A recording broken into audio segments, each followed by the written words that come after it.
what I can say is it's still very much sleepless nights, I'm afraid.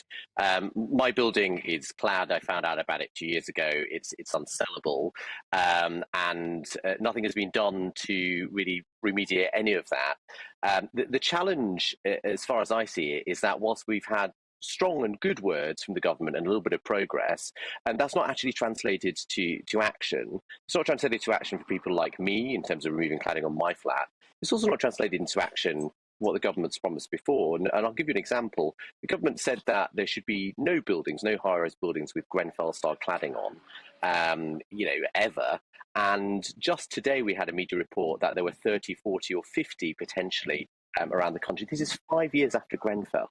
It's just terrifying, to be honest. So this basically means that you can't remortgage because obviously the bank might not, they won't let. So as soon as you come off your fixed rate or whatever it is, you're straight onto the standard variable rate. This is what I'm interpreting. You can't sell because nobody's going to buy it because they realise the situation you're in, and no other company would remortgage it either. How much longer is this going to take? It's exactly that. How much? What are they going to do? Talk to me. What's your building like? Is it above 11 feet or is it below 18 or what's... You've actually hit on a very important point, Nana, which is the government rightly said that they were going to prioritise the highest rise buildings because, of course, they're the greatest risk. But buildings like mine, which are below 11 metres, so there's about 5 stories in my building, were a secondary priority. So it's taken a long time for the government to get round to promising to do anything about it. Now, on the one hand, the government has said that we, leaseholders like me, won't have to pay, even if we live in buildings under 11 metres. But on the other hand, we still have to face the daily kind of anxieties and stresses of living in an unsafe building, of being trapped there because, as you say, we can't remortgage, we can't sell because no bank will give them a mortgage. And of course, one of the worst things about this, apart from the sort of potential danger of living in a flat like this, is that there's this constant sort of worry that any day soon a bill for tens of thousands of pounds will land on my doorstep and on my neighbours. And if there's a neighbour next to me who's just had a young kid, they can't move because they can't sell the flat. They need to move because they've got a young kid, and they're potentially going to have to pay tens of thousands if the government doesn't get its act together. I think it's ludicrous that the government would have even expected anyone to cough up for that when, at the time, the regulations that surrounded it were acceptable. Then they've changed the law so that the regulations are different, and now it no longer meets the requirements. You bought it in good faith.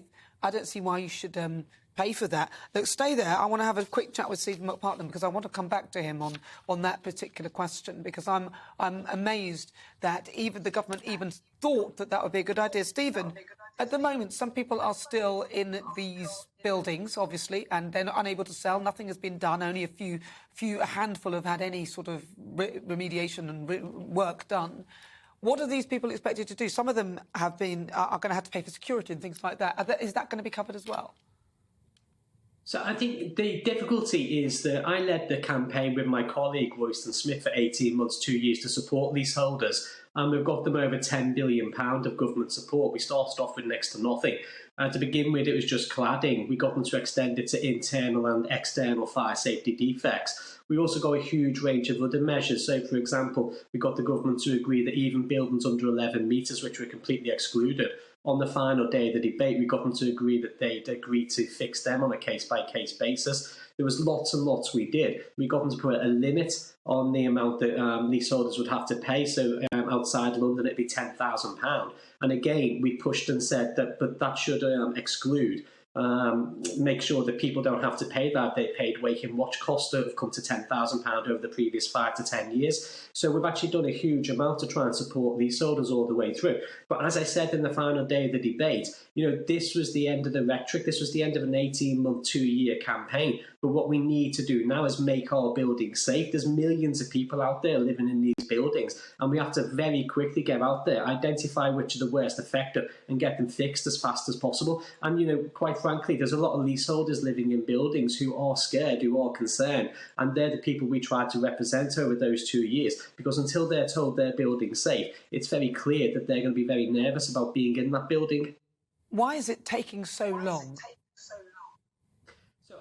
I mean, again, we raised this all the way through. We're now 5 years after Grenfell. I mean, to be perfectly frank, it was a very difficult campaign. It shouldn't have taken up until us starting the campaign. That was nearly 3 years after Grenfell. And effectively, it's been a very, very long campaign. I don't think there was an understanding of how many people were affected. I don't think people understood it was a whole host of building defects. I think they just thought it was a bit of bad cladding, and I think trying to get that message across. I think also with COVID, it was very difficult because you had leaseholders who were being told it wasn't safe to go out to work, but then they had to stay home with their children in unsafe buildings. So they really felt incredibly affected, especially by mental health during this whole campaign. And, again, it was very difficult to get that across. You've heard what he said. Do you feel the support has been enough? There seems to be something out there and the government are listening. What more would you like them to do? Good question, Nana. And look, you won't hear me say a bad word against Stephen McParland because he has been assiduous in his campaigning. But as Stephen said, the current sort of public or government funds or government promises that are available amount to 10 billion. Parliament itself has talked about figures of 15 billion and upwards. So we definitely need to close that gap because there will be people who undoubtedly will still have to pay. But there are two further things, and I really liked your suggestion about putting a time limit on it because, we've got the promise of funding, and we now need action. We need to help, people in far worse off situations like me, but also people like me, in a programme of taking off this sort of dodgy, dangerous cladding off of our flats to free up our lives again, to allow us to get on with our lives. That'd be the first really big and powerful thing that could be done. The second is a lot of that funding is going to be coming from the developers, which is the right thing. So it should be people who cause this mess who have to pay, not people who bought in good faith like me. But I don't know that they've necessarily all coughed up just yet, I'm afraid. The promise may be there, but the money needs to actually be physically in the account in order for the government or them to pay. Yeah, I would absolutely suggest a time limit, and then you should be compensated, and the developers should pay the compensation if you have to wait any longer. Welcome to the GB News YouTube channel. You can watch us live 24 hours a day, catch up on your favourite shows, and join in the conversation in the comments below. Don't forget to subscribe and you'll never miss any of our exclusive content.